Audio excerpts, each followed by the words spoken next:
Welcome to Chapter 3, Part 2. Now, Chapter 3, Part 2 starts with hypothesis testing. Now, hypothesis testing is one of the cornerstones of statistical analysis. And I highly recommend that all of you read the hypothesis testing section in the text starting on page 48 and going through page 59. I suggest you read that at least 3 times. It won't take long. It's fast reading, but it's really important, and the book does an outstanding job of explaining hypothesis testing. If you don't read that and understand everything in there, you're going to struggle with the practice problems a little bit. I'm going to show you how to incorporate hypothesis testing into the Excel sheet in a few minutes here, but to really understand the wording behind it, I highly recommend that you read it. It's probably the best explanation of hypothesis testing I have ever seen in a book, and I've looked at dozens of stat books and explanations over the years. They really do a nice job with it. But if we were to adjust this sheet for hypothesis testing, what we would do, and at this point in the video that I'm doing right now, I'm expecting you to have read the section on hypothesis testing, because I'm going to use terms that like null hypothesis and alternate hypothesis or research hypothesis that I'm expecting you to know what those mean. So what I would do is go up here, and I need to establish, type in what my null and research hypotheses are. So I'm going to show you how to do that with the proper notation in Excel. It's not absolutely crucial you set this up with the proper notation, but nonetheless I want you to see how to do it. So the way to do a null hypothesis is H naught, which is H0. Now, the technically correct way is to do an H sub 0, which means I go back to my H0 and highlight the 0 and right click, format cells, click on subscript, and see how it makes the 0 small. Oops, didn't mean to do that. I messed it up, so I'm going to go back and do it again, which I was going to do anyway to show all of you who didn't get it the first time. So I've got H0, highlight the 0, right click the 0, format the cells, subscript, OK, enter. Right? Now I need to set up the research hypothesis, which is H sub 1. So H1. So I'm going to go to the 1, highlight it, right click it, format cells, subscript, enter. So I've got H naught and H1. And now I want these to be on the right side, so I'm going to right justify them.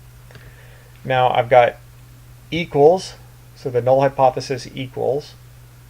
And then I've also got the research hypothesis does not equal. Well, where do we find an equal sign with a line through it? Well, I'm going to show you. We're going to go here to Insert, and we're going to go all the way to the right and click on Symbol. And I am going to look through all my symbols here, and in these symbols there's going to be an equal sign with a line through it. So I am going to, now you see it over here, some of you may have already noticed it's right here because it's under my recently used. It probably won't be under your recently used because you probably haven't used it recently. So you're going to have to scroll down. So I wanted to go through that process with you so you see what it looks like. And I believe, if I remember right, this thing is towards the bottom. You think it would be more common than all of these symbols we're going through right now, and might be more important to put near the top, but obviously not. Okay, I'm scanning here for it. I apologize if I've already missed it.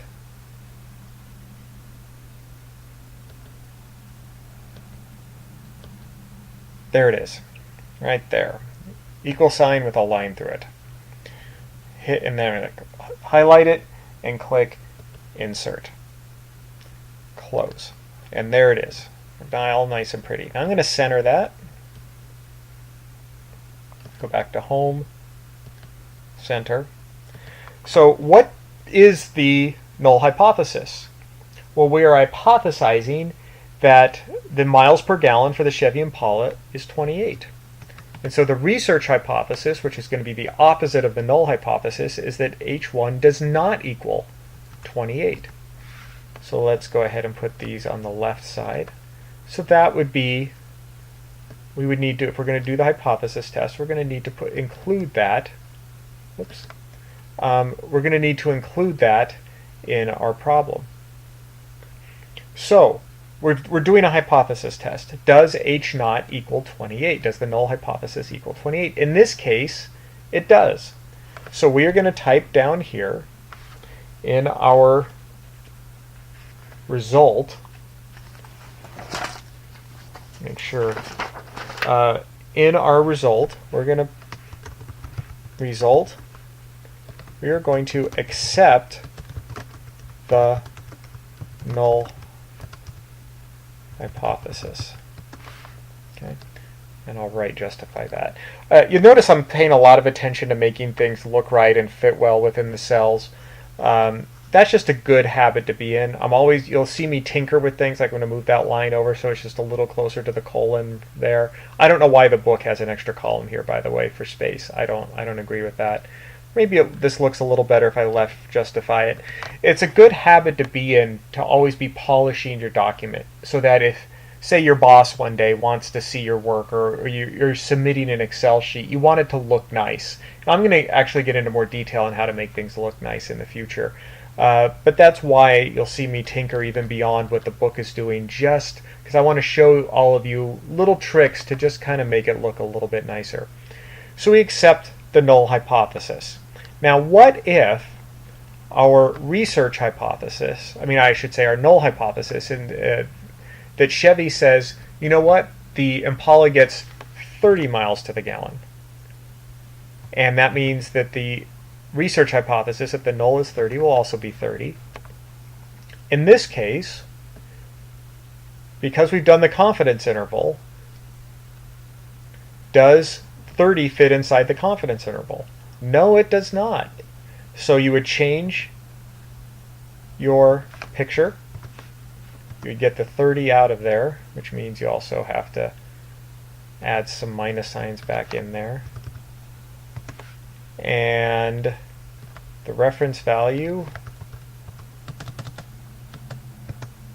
would no longer be there.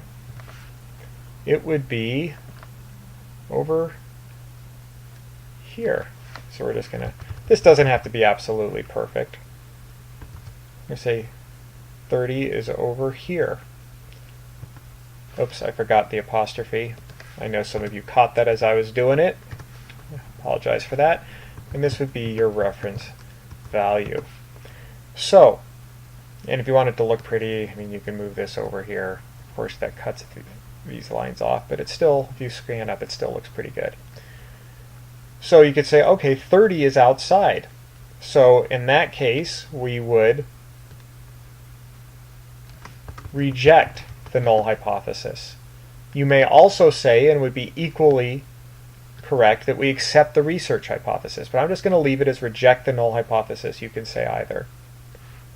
And you would adjust your conclusion. You would say, since the reference value of 30, since I changed that, is outside the confidence interval,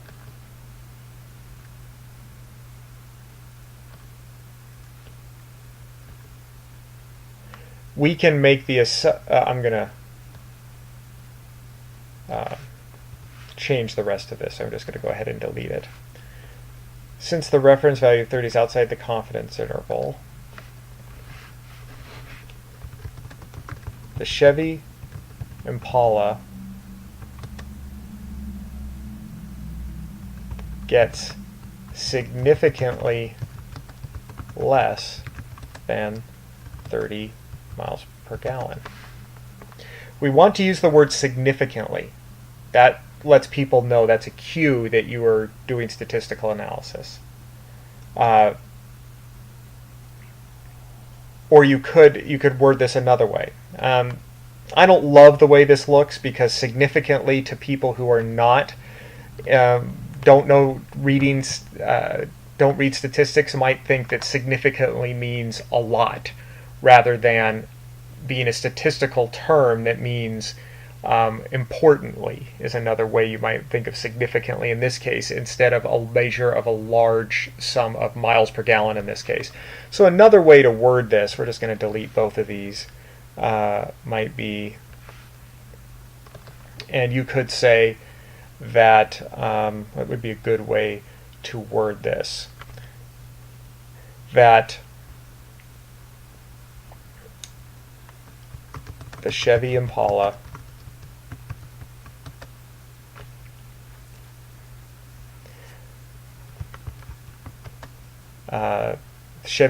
gets sorry for thinking out loud on this. The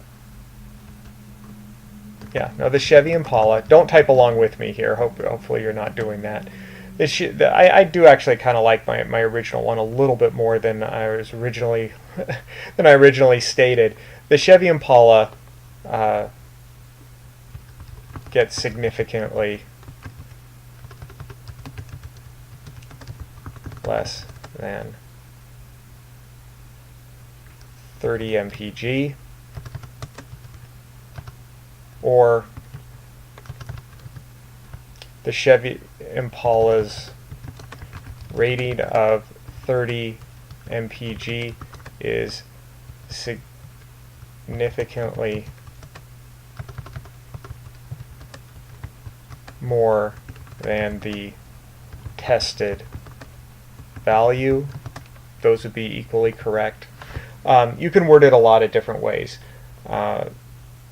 So that's really what the hypothesis testing is all about. Sorry, I kind of stumbled over my words there at the end, but that is the most difficult part of the problem, is to come up with a conclusion in plain English.